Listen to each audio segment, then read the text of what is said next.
Hello and welcome to Leadership Chronicles Small Business Big Leadership with myself, Adaptation. I am your host, and today we are going to have a conversation about leading through a crisis, especially when there's a change and behavior change seems difficult. Joining me, as always, is Christo Pretorius, our resident leadership expert. Welcome, Christo. Good day, Dad. Thank you very much. Once again, it's always great to be with you. I really enjoy the conversation, thought-provoking questions, and I believe the listeners will once again benefit by the discussion today. Awesome. So let's dive right in. My first question is, what are some of the common reasons you've seen in your experience for why team members or people in teams might resist behavior change, might resist change in an organization?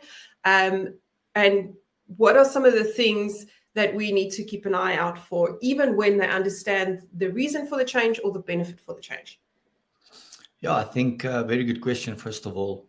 One thing that I've seen, and I know I spoke about it quite frequently, but it's clarity. The conversation is not really clear. It's like John Maxwell said during COVID, it's fine that in time of crisis to be uncertain, we just cannot be unclear. And so I've seen this over the years that clarity is such an important thing for people, If you don't know where the goal is, running fast is not going to get you there. No. And so, I love that. Because a lot of the clients that I'm working with and some people the last year, 2 years, I've given them this one statement: is create your clarity. Because, they are facing changes within their life, within their workspace. And that's the constant thing that comes up, is that there's not clarity. There's not clarity. I want to run. I want to do this. I want to put my all into it. But, I'm uncertain. It's unclear. I'm not sure where to go. We had this term in sport, and especially in rugby, is that if you do it half-heartedly, you're going to get injured. A lot of people, looking from the outside, with rugby, there's some big hits, it's a contact sport. And, people are like, you're going to get injured. And what we've realized is if you do it with all of your heart, you don't get injured. It's normally when you are hesitant and when you are not giving it your all that you then get an injury. And so I believe it's imperative within business that we are clear, especially when there is change. We have to be clear with the people, I think. So that's what are the things that we need to be clear about? I mean, I could be very clear and say, well, you have to change. I'm being very clear about that. You have to change. But what are sort of the things that helps create that clarity, and what are the points that we need to be clear about if we want change to be successful? Yeah, I think it's, where we're going, by when do we want to get there?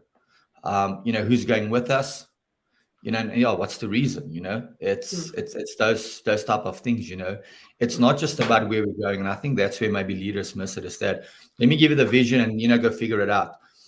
And to some extent, that's why you have employees, to figure those type of things out. But if you want to lead, and especially within a smaller, and I think that's, the focus for today is within smaller, organizations, it's important to be clear on those aspects, where we're going, when do we want to get there? Who's going with us?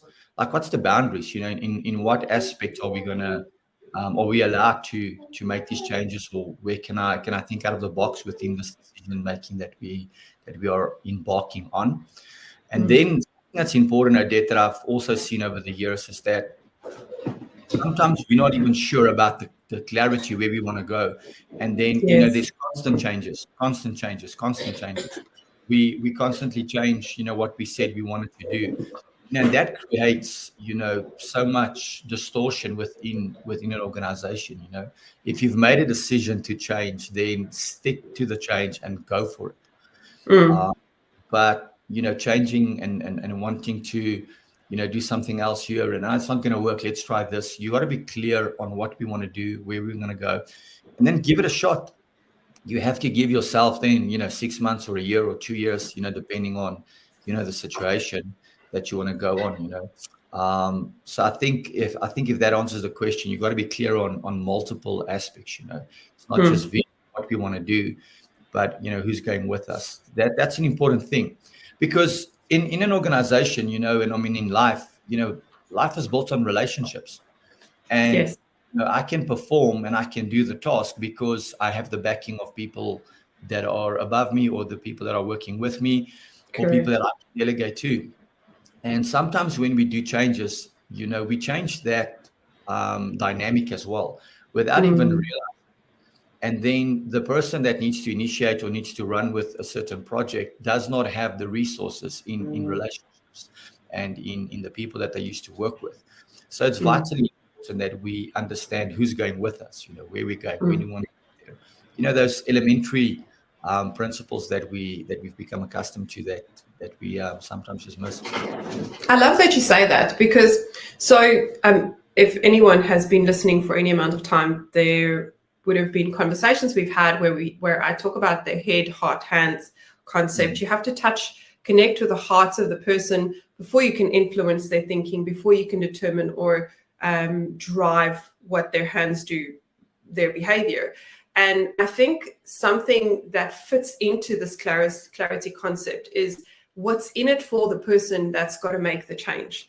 We are organizational leaders and we want to achieve great things, but we forget that there are people who feel a certain way about things, and those people need to be brought on the journey. And one of the things that I've always said to my clients and people that I'm talking about in this particular instance is that we have to take people on the journey, and part of taking them on this journey is telling them what's in it for them. Now, it's a change management tool that's probably as old as time. I recall learning this when I just finished school, which was much longer ago than I would like to admit.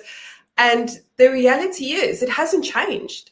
In all the AI that's come on board, in all the changes in technology, people still want to know what's in it for them. We still have to connect to the heart of the people before we can tell them to think differently or to do differently. And I think that's probably one of the shortfalls that business owners have.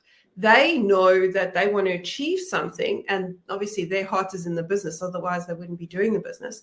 But the people that need to help them achieve it, they forget that those people have emotions and that we have to touch them, which brings us to the next question, which is how then should leaders balance between being empathetic and understanding and ensuring that the necessary behavior change actually happens so that the business or the organization changes, grows, gets better, whatever?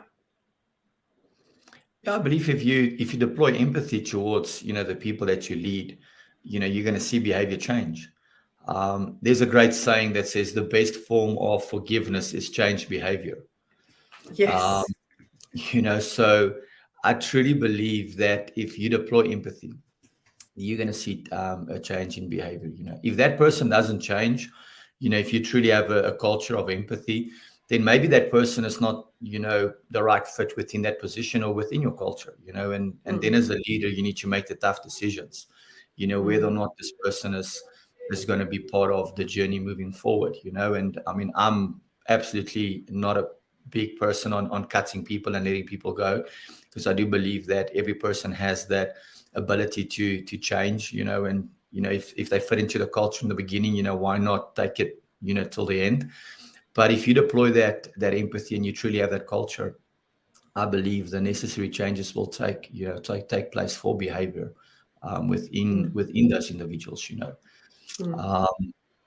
I truly believe that, like Simon Sinek says, it's not about leadership, it's not about being in charge, but taking care of those within your charge. And if we really Yes. take time with those people, and maybe understand, like let's speak about this. If you have a small organization, then I do think the conversations, with your people, and especially when there's change, there needs to be a lot more personal conversations, that you sit You down mean I with. can't just send an email? You can do whatever you want to do, but if you want to be effective, Oh. yeah, then you definitely have to have those conversations, Yes. sit down, have those conversations, I think having perhaps a that might medium-sized be organization. Sorry? I think perhaps that might be the challenge that small business owners struggle with and also don't take the time to do, because it's time consuming to have these conversations. It's time consuming to take people on the journey. Yep. They may at some level know that they need to do it, but it means that they've got to sit down and not do 50 million other things. The sales aren't happening while you're doing that. No one's answering the phone while you're doing that. And it takes an intentional decision to sit down and say, well, actually, this conversation with you is more important than whatever else is happening in the business right now. This matters because you matter. And then having that open conversation. I had the privilege of being part of a conversation and watching an exceptional leader do exactly that. We had some changes in the organization at the time, and there were huge leadership changes at a senior leader level. So the people in the conversation were not admin staff. It was senior leaders who had been in this organization for probably about 20 years. They took the organization from a small, tiny little seedling and grew it into what it is today. And a new leadership came on board, and there were some changes that need to happen. And this new leader was just phenomenal. Like, it didn't matter that it took us 40 minutes to go around the same topic over and over again, because every time, and perhaps this is useful to somebody, every time this person said, yes, but this, he would say, okay, let's play it out. If we did that, what does it look like? What do you expect? What are you scared of? What are you worried about? What risks could we face? What doesn't work? How do you think we can do it? And he kept on going back and saying, okay, let's play it out. What does it look like? What are you worried about? What are you scared of? What do you think is going to happen? How do we mitigate that? And that went on for a good 45 minutes. And I kid you not, everyone around the table sat there going, can we just get done? However, and I was also one of them, I'll be honest. I was one of them going, really, can we not just, we're doing this thing. However, by the end of the 45 minutes, the leader was able to shift the thinking and the perspective of the person that was seemingly a barrier to change to going, oh, yeah, absolutely. And they actually said to someone else, no, but now you're being a barrier to change, which was beautiful to see. It took 45 minutes. And all it took was, okay, tell me what you're scared of. What are you worried about? What is the challenge? Which I think is something that if we just took the time, and I know time is precious for everybody, but if your change is important to you and you want it to succeed, taking the time is probably something you should be doing. Which brings us to the next question. We have so many segues today. It's fantastic. Can you give us some pointers on how to handle a tough conversation with a team member that's not embracing change? So we've already said that this is for smaller organizations, and this is an important topic for me because big organizations have many people and they can plug the holes. It's not an issue. You don't like it, you leave. We'll find someone else to do it.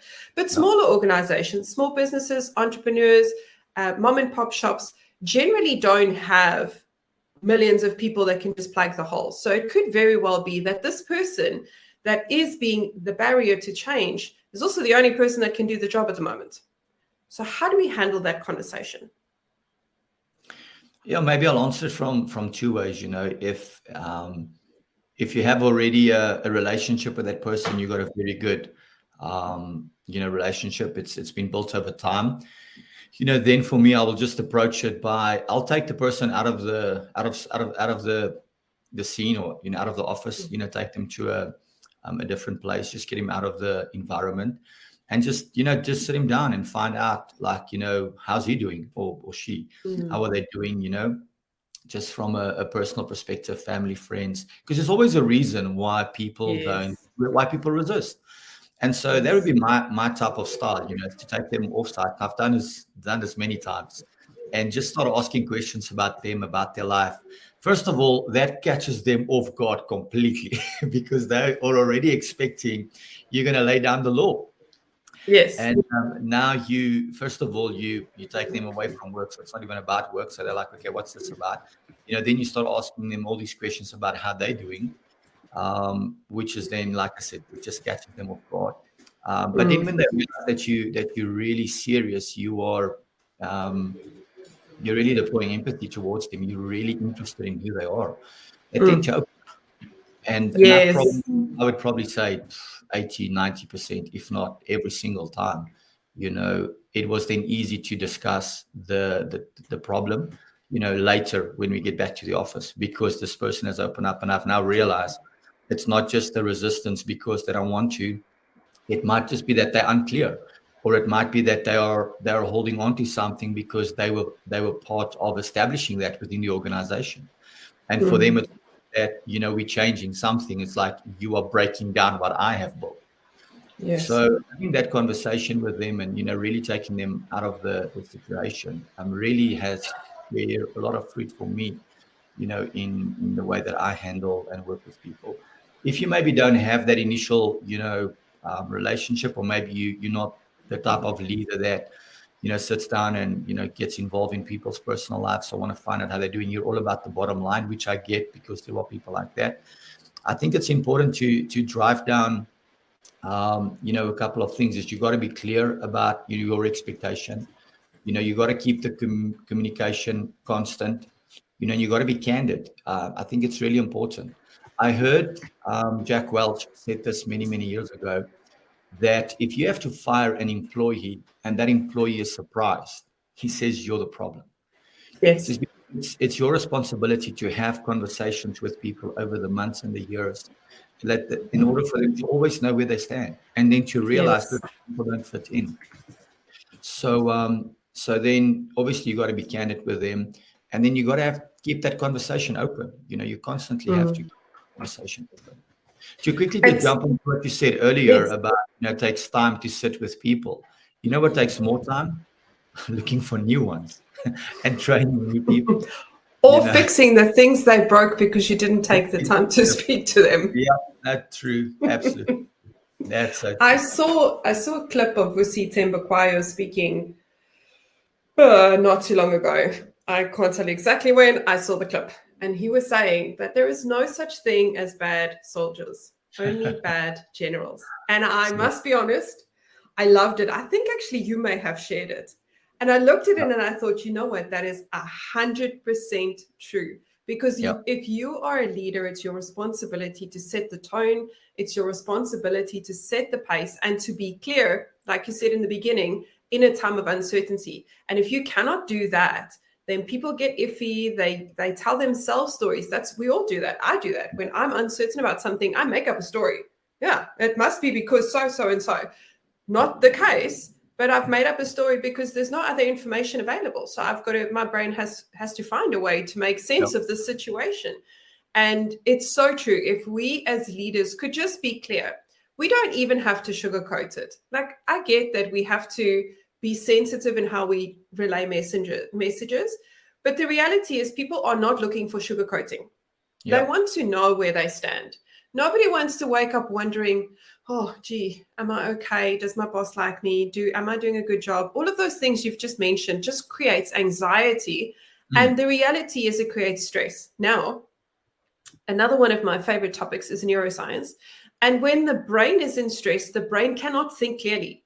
You mm, make really bad decisions when you are stressed. So if you are creating an environment where your employees or your team is stressed all the time, I yeah, guarantee you that you're creating an environment where they are going to make bad decisions. And that's not on them. That's on you. that's so true. And it creates resistance. If Yes. if all of those things takes place, you're going to resist. I mean, Mm. if I know, coming to your point on, um, neuroscience, if you're not that I'm at all, familiar with that in the depth that you are, but if my brain knows, listen, I'm going to burn if I put my hand on the plate, I'm going to resist. You can come Yeah. and you can try and put my hand on there. Unless you are stronger than me, yes, then my hand will ultimately end up on that hot plate. And that's sometimes what happens, is now you have this power struggle, because you want to Mm. enforce the things that you want to change, because Mm. you can. And Yes. yes, you can. It's like, can I just send an email? Absolutely, just send an email. But it's not going to be effective. So yes, you can No. force somebody, to obey and to submit to the change, and whatever the situation might be. You can absolutely do that. You're the leader. Mm. You're the boss. You're the you're the owner, but it comes down to that effectiveness. And do people have your trust? Yes. You know, I think it's Bill Gates. He wrote a book on the speed, business by the speed of thought. But here's another concept: is, you know, business by the speed of trust. Because if we trust one another, we can do things so much faster. Your instructions can be limited, but I can still get the job done because there's Yes. trust. And you know, Mm. forcing your way on, or your mentality or change on people, you know, is not going to develop trust. And Mm-mm. so in both those instances where one, you know, take the person out and go sit with them and just find out how they're doing, or having a candid conversation, you know, trust is really the central part there. Yes. If people trust you, you know, they'll go to war with you. And it comes back, man, it comes back to you have to first connect with the heart of the person. So Absolutely. there was a concept we discussed during the Business with Altitude Summit where we said, if you think about this, it's called the advocacy engine. And that advocacy engine doesn't just apply to your customers, it applies to your business, it applies to your family, your friends, your everything sits around these three things. First, you must have clarity, which you've already said. Yeah. Next, you have to have accountability. We can't create a job that everyone is responsible or accountable for, because then everyone thought that someone would do it, and at the end of the day nobody did it. And then you want to be upset, oh, how dare they not follow my instructions? Well, you were unclear and no one was really accountable. And then once you've got those two things in place, you have to be consistent. And I think that's one of the difficult things to do. Consistency is probably every entrepreneur's biggest challenge. It's really hard to be consistent. However, if you can be consistent, then you build trust. When you build trust, you build loyalty. When you build loyalty, you build advocacy. And when you've got advocacy, you've got people's hands forever. You can tell them to march into a flame and they will do just that. But you don't have that. And you cannot have that if you don't have the first thing: clarity, accountability, and consistency. And then you can say, okay, well, now that I've got those three things, now I build trust. And it's true for any relationship. Your relationship with your wife, my relationship with my husband, with my kids is exactly the same. I first had to be clear about what needs to happen. Then I need to be accountable. If I say something, my kids know. Like, there is no two ways about it. This is what's going to happen, which means that they know it's coming. And also I try to be consistent, and I'm human. Sometimes I'm not, but for the most part, I'm consistent, which means that my kids know they can trust me. They know that if I said this thing, then this is the thing that's going to happen. And it's the same for our customers. It's the same for our employees. And when we create that environment, it really doesn't matter what we face, because we're facing it together and people know that they are cared for. I think John Maxwell says, people don't care about what you want until they know that you care about them. And that's 100% true. Yeah, that is so true. You mentioned something on accountability, where you said that, you know, not everybody, you know, must do the same task. You know, we need to write those things out and have it clear. And maybe just to help leaders, especially with small organizations, I've seen it so many times, is that everybody does everything. You know, if there's something that needs to be fixed, you know, just fix it. Just, you know, take charge and fix it. And yes, you can maybe run it for a while like that. But as a leader, I would encourage you, while that is taking place, it is absolutely your responsibility, and it should be your focus to start creating clarity on who will do what moving forward. Mm-hmm. Because you want to have, you know, like Sam Chan says, proper people placement prevents problems. Proper people placement prevents problems. And so it's your responsibility, leader, to create those capacities, those positions moving forward, and slowly but surely start putting people into those positions, because that's where they will flourish. And that's where you will start forming a structure. And I don't know if you've seen this, Odette, but with small organizations, you know, is that there's not really a structure. There's not really reporting lines, because, you know, whatever is set from the top, people just run. And, you know, 1 week this person is charged with that, the next week that person is charged with that. And there's not consistency, your third point. So I really want to encourage, you know, leaders that have small teams, is as soon as possible, you have to start creating those capacities. Even if it's just you start thinking about it, you start talking about it. And that's something on change that I maybe just want to mention, is that change takes time. Change takes time. It's not just going to happen overnight, you know. Oh, There's a lady, Nancy Dorr, when she made the statement, she said, change is fun when it's when it's done. done.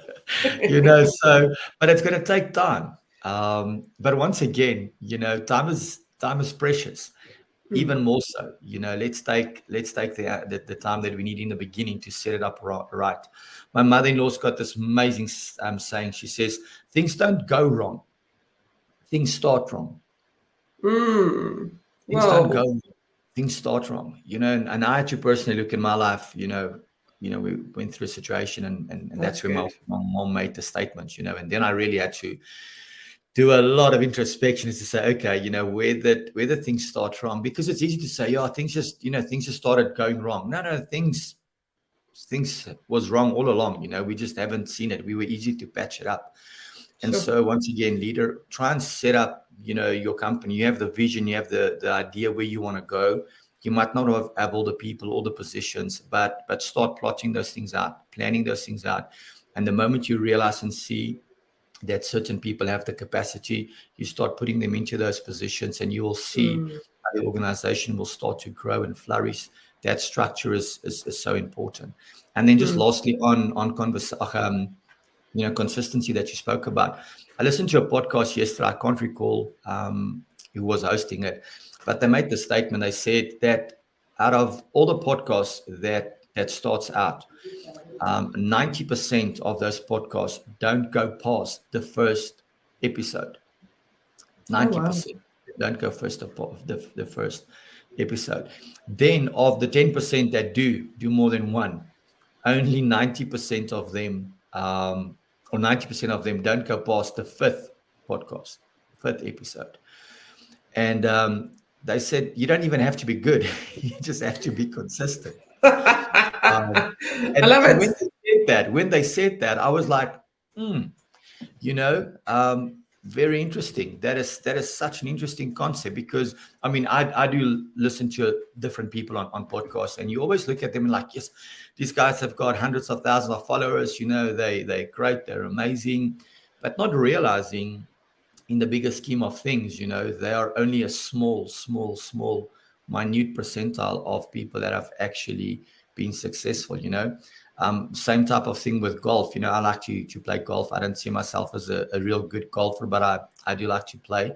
And I read this, that the average golfer doesn't break 100. Now, 100 is the amount of shots that you play with on the golf course, you know.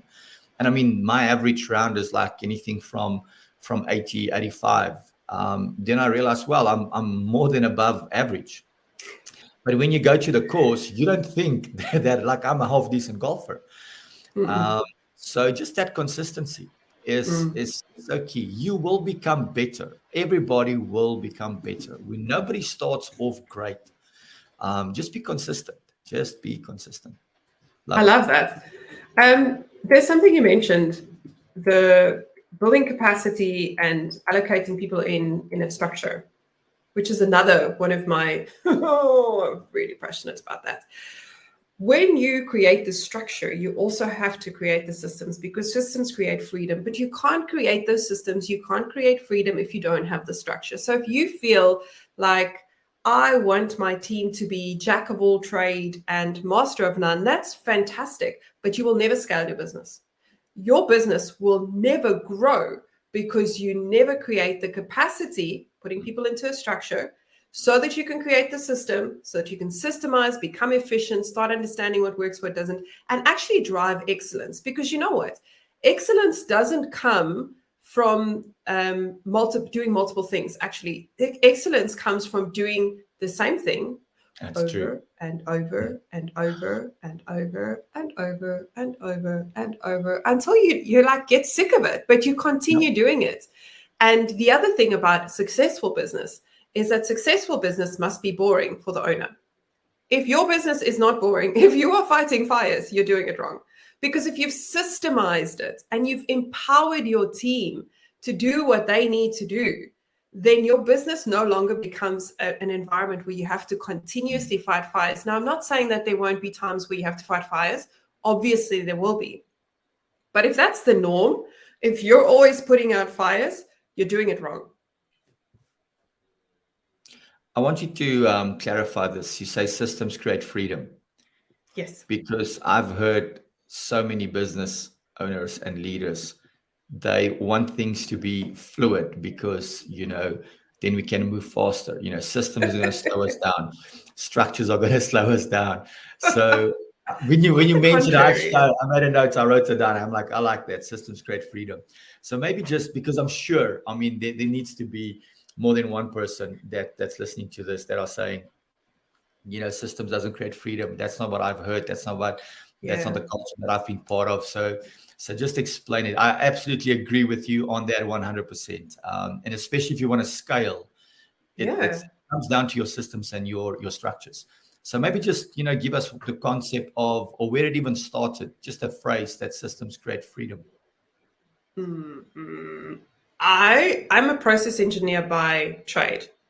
I have a Six Sigma green belt. Part of what I did was systemize and standardize. When people hear standardization in small business, they think cookie cutter, they think vanilla, they think they can't stand out from the crowd. It's quite the opposite, actually. When you create a system, you give people tools so that they can become excellent in what it is they do. Now, you could still move your people around. They could still do different jobs. But the thing about a business that is scalable is it is consistent. You can never be consistent if you don't have systems and structures and standard operating procedures. There is absolutely a need for people to be able to express themselves and to do things, but then you create parameters. And we've spoken about this before. You have to have operating parameters. So you've got the lines on the road. So you've got a solid line and a dotted line. I know that I can cross on the dotted line, but I have to stick in the lines on the solid lines. You've got to create those things. If you don't have a system, you don't have those lines, and people are doing all kinds of things. The other thing about systems creating freedom, small businesses, especially small business owners or operators, you are the business, you don't own the business. They often go out and they will quote on a job and they will tailor everything. Now that's awesome. It's fantastic. It's so nice. Guess what? You cannot replicate anything that you've tailored. You cannot. If you cannot replicate it, how can you be consistent? We go to our favorite restaurant because we know when we walk in, the person at the door, the maitre d', is going to greet you in a certain way. It's always the same tone. It always produces the same feeling. They use different words, but you always feel the same way. Okay, so there's consistency there. You sit down, they bring you the menu that you trust, and they let you know if they've changed something. It's the same menu. You make the order. It's generally the same thing that you've always ordered because it's your favorite restaurant and you like the same thing and they come with the same thing. So you order that thing. Then it comes to your table and it smells exactly the same as it did the last time you ate there. It tastes exactly the same as the last time you did when you ate there. And you feel exactly the same as the last time that you ate there because they were consistent. Do you think that those things would be possible is if they changed it every single time someone ordered a burger? Absolutely. No. Well, not. So, so the reality is, while small businesses and entrepreneurs and operators kick against this thing that says that they have to standardize, they've got to create structure. But if you don't create structure, you never create a scalable business because you can never scale something that you tailor. Now, let's take it a step further. Let's say you want to sell your business one day. You don't want to work in it forever. So in order for you to give it to someone else so that they can manage it on your behalf and give you the profits, you must have created a system. Otherwise, they will go and do what you did. And they won't do it the way that you did it. And your customers won't like it because it's no longer producing the same result that they can trust. So they will go elsewhere. Then you don't have a business. Business investors are looking for a business that has systems that can replicate a result, whatever that result is. And we miss the opportunity that sits in there, that does not mean that you can't still create a memorable experience. It doesn't mean that you can't still be agile and flexible, because guess what? In today's environment, you have to be agile, you have to be flexible, but you have to be producing the same result every time. If you're not producing the same result every time, there's no reason for people to keep buying from you. It's that simple. Wow. Does that answer your question? I feel like there was a lot. Absolutely, and more. Wow, that was gold. That was really, really gold. There's two things that just stood out as you was speaking about it. The one thing is I had a chat beginning of the week with some friends and business people at our church, and we're speaking about, how's life with the new one that we have, our baby. And they said something that was so powerful. They said this is that you never raise your kid for today. You raise him for the future. Yes. And I'm thinking about businesses that it's so true. It's those structures and the systems. It's not just for today. It's you got to plan for where business is going. Absolutely, so true. So I really like what you said there. So plan for the future, but implement systems for the future, because it's going to be that guiding rail where you need to go and where you want to go. Absolutely. And then the second thing that I was thinking about as you were speaking there's this concept of the difference between a professional and an amateur, and we speak about specifically sport here. What's the difference between a professional and the difference between an amateur? An amateur does something until they get it right. A professional does something until they don't get it wrong. And it comes down to two things for me: is if you have a system, then you know what to do, and then you just consistently keep on doing it, consistently keep on doing it, yes, consistently keep on doing it. I'm thinking of like these pipelines, if you may be familiar, and even the people listening with like network marketing, one thing that they speak about is build these different pipelines. And if you Robert Kiyosaki and business people, they're like, diversify, have multiple streams of income. Because if you build one pipeline, then surely you can build another one. Exactly. But just build it right and then duplicate that over and over and over. And you almost are going to have predictable results. Yes. And that's what people want. Your customers are looking for a predictable result. You would not have your house built by a builder that one day had a great review and the next day the building fell over. Yeah. The result is unpredictable. The first review you read, it was fantastic. They loved it. It's still standing. The second review says the building fell over. You're like, oh no, the result's not predictable. I'm not going to put my money there. I think the other thing that I also want to stress is when we create systems in our business, we free up our own time. Because when I have created a standard operating procedure and I'm clear about the outcome, right? So there's two things here. There is what you do and what it needs to produce. So the outcome should always be the most important thing. I want you to produce a burger that looks like this, it smells like this, it tastes like this, it's got this temperature, it's got these ingredients. This is what it looks like, this is how big it is. These are the specifications of the result. Now, in a non-production environment, so service-based business, there is often room for you to deviate a little bit, not too much, but deviate a little bit in how you get to that result. As long as you get to the result at this budget, in this time, with this quality, I'm happy. Project management 101, time, quality, budget. Those things are in place, right? If you can produce the same result, then you can sort of deviate around how you get there.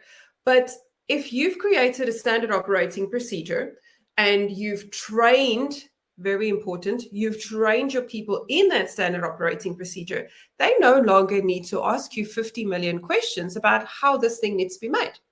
Now, suddenly, you're not being bogged down by answering questions from this person that wasn't sure how to do it, or last time you did it this way, this time you did it this way. Now they're confused. So they still come to you and say, well, I know the procedure says this, but I also know that you've done it like this, like this, like this, and like this. So now I don't know how you want me to do it. So that takes up your time. And time is your most valuable asset, second to you as an individual in your business. If you've created the system, if you've created the procedures, people don't have to ask you questions anymore because it's clear about what they need to do, how they need to do it, what quality it needs to look like, and what is the outcome that you want. Now suddenly you've got time. So now you can go and work on your business instead of working in your business. That's very good. Would you say, you used the example of the builder building the house? Would you say that systems and structures are like blueprints? It's like house Yes, plans? 100%. Because I what love I'm that. thinking Yes, you're as we right. speak is, you can either build your dream house or you can build a residential complex. Yes. And so sometimes, people, if I, and that's the way that I was thinking as she was explaining the systems, is people want to build their dream house, but they want to have the return of a residential complex. Yes, Because that's everything right. must be, and it comes to that thing of tailor-made, that you said. Your dream house it's tailor-made, but you're not going to reproduce that. It's one of a kind.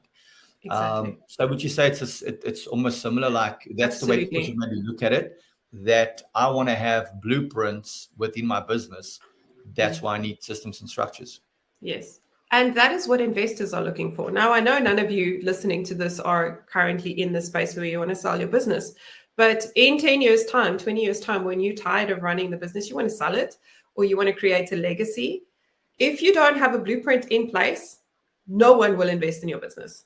It's just they'll look at you and go, oh, that's the same startup we saw 20 years ago. Still no structure, still no systems, still no blueprint. Because what you want to do is if you've got the blueprint, you can replicate it. Now imagine you took that blueprint and you created a franchise. Now suddenly it's no longer about you doing the work. It's what you get other people to do that creates your wealth, that creates your business, that creates your legacy for your family. And we're all in business to make money. Let's not kid ourselves. That's not the purpose. That's the result. You can only have that result if you've managed it properly. And you're not managing it properly if you don't have a system in place. Wow, that was a good masterclass on systems and structures. So back to change management. How can a leader know when it's time to transition a member of the team that's been resisting change to transition them out onto inviting them to no longer work there? Yeah, I think it's when that resistance is constant. If there's just absolutely no desire to change, if it really becomes a blockage, within the organization, then it's time to go. TD Jakes, very well-known preacher, he said something like this, he says, if people want to go, let them go. And people might not say that, but their heart or their attitude, might reflect that. And that's where maybe the 1 or 5% of the time where you as a leader have to make the tough decision. I remember this years ago. You might have still been in that meeting. We were involved with cell groups at that church, and we wanted to plant another group. And I got this principle that I shared that night is, are we more concerned about the comfort of the people or the purpose of the group? And so maybe that's a way that you as the leader can look at it, is that it's comfortable to keep the person there because no feathers are going to be ruffled or upset. But what is the purpose of the group? What is the purpose of, what's the bigger picture? And you got to then make this decision towards that, Absolutely. So you're resistant. If they're resistant to the change, and if the resistance is constant, then I think it's time to let it go. It's like Dr. Sam Chan. He's got so many good sayings. He says this that he speaks about in-laws, that comes and visits over the holidays, and he says this. They like seafood. After 2 days they gotta go. You're not going to keep seafood. You're not going to keep seafood in the fridge, for more than 2 days. Maybe a steak. You're going to still keep it for a piece of meat for a couple of days, and some braaibroodjies. But seafood, it's got to go. And it's like, yes, I think look at it that way. You got to determine what is the terrible smell. What is causing that terrible smell within the fridge, within your organization. And then it's like, okay, we got to make that decision. Can we fix it, or does it need to go? So yeah, I think if the resistance is constant, then it's time to go. Then it's time to move them on.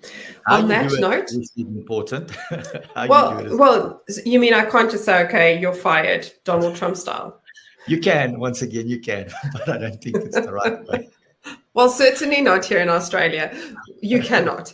Please don't do that. That is not a good strategy here Yeah, in Australia. if you're friends with the CCMA, then by all means go for it. In South Africa. Which comes back to systems and structures. Absolutely. You have to have a system and a process in place to gracefully exit people who are invited to no longer be part of your tribe. That's okay. Not everyone will always be in your tribe. People are there for a reason, a season, or a lifetime. And if it's a season, well, guys, thank you so much. It's been awesome, but we now invite you to be a season somewhere else. It's okay. Another thing that Jack Welch said, he said, love people the same way when they leave as when they came in. Oh. And so, you don't, firing somebody or telling somebody they don't fit in anymore doesn't have to be this nasty thing, because the person knows that they don't fit in. They don't fit in. Like, let's be mature about it. Yeah. Let's help them along their way. And there's just so much that I've learned from Jack Welch in this space, is that he said what they would do is that when they realize that somebody is not fitting in, they would actually start helping that person while they're still working for them, look for another opportunity elsewhere, because it's going to be beneficial to both parties, Absolutely. Again, I really don't know why these type of exits needs to be nasty. Surely we can be civil, about these things, because at the end of the day, we love people. Well, we should. Do you want to have somebody come into your organization the way that you send people out? Of course not. Yet organizations still do that, What I think sits at the heart of that? I listened to a statistic a while ago that said the older people get, the less self-aware they become. Sure. And one of the negative things about being less self-aware is that you, sorry, I'm just gathering my thoughts. When you are not self-aware anymore, you have the need to be right. So we stand on our soapbox, and the soapbox is the ego, and the ego says, I'm right, you're wrong. And that's the eternal struggle that human beings have to overcome all the time. So when we're on that soapbox of I'm right and you're wrong, it's impossible for me to care about your feelings. It's impossible for me to see you as the person that I loved when you came in. But the moment I choose to let go of being right, the moment I choose to let go of making you wrong, is the moment I free myself from the need to feed the ego. And that's the moment that I'm able to love people openly. But because we become less self-aware the older we get, and it's obviously not everyone, and if you are practicing self-awareness and you make sure that you pay attention to the things that you do, and you're aware of your impact on other people, then this obviously doesn't apply to you. But if you are less self-aware and you get into that environment, then you stop caring about people, because now it's all about you, and you become self-absorbed, and you have to be right, and you have to feed your ego. And your ego is like that horrible little gremlin that constantly needs to eat, and every time it eats, it gets uglier and uglier and uglier. That's why people do it. But that's why you need a coach. And that's actually why you start doing self-reflection. And that's how you pay attention to who you are and the impact you have on the world. And that's how you become a great leader. When you start saying, I don't have to be right and you don't have to be wrong, this is just not a fit. It's a change in perspective. Brilliant. Absolutely brilliant. On that bombshell, what are your key takeaways from today's conversation that you want to leave our listeners with? Yeah, absolutely. The fact of clarity, create your clarity, when changes needs to take place, make sure there's clarity, be consistent. You spoke about it. I spoke about it. It came up a couple of times. I think we spoke about it previously as well. Consistency is key. Not just consistent in the way you're doing, but it's also what you're doing. That is important, You need to be a person that's consistent. When people look at you, it's like they almost know what they're going to get, So consistency definitely is absolutely important. A personal takeaway is the systems create freedom. I love it, or I like it. Let me rather say it. I really like it. It's brilliant. I'm going to definitely pick some thoughts there off off camera on systems. And then, like, my final thought would just simply be this. Sorry, is that some changes is unnecessary, but others are inevitable. Choose wisely. Ooh. And on that note, we hope that you have enjoyed this chat with us today. If I can leave you with one thought, it's that you have to connect with the heart of any person that you deal with before you can think of influencing their thinking, and that will influence their behavior. So on that bombshell, thank you so much for listening, for watching. If you watch the replay or listen on the podcast, leave us your thoughts. We'd love to hear from you. Stay tuned for more episodes. And remember to hit the subscribe bell and the notification so that you can hear from us again. Have a fabulous weekend. Bye-bye.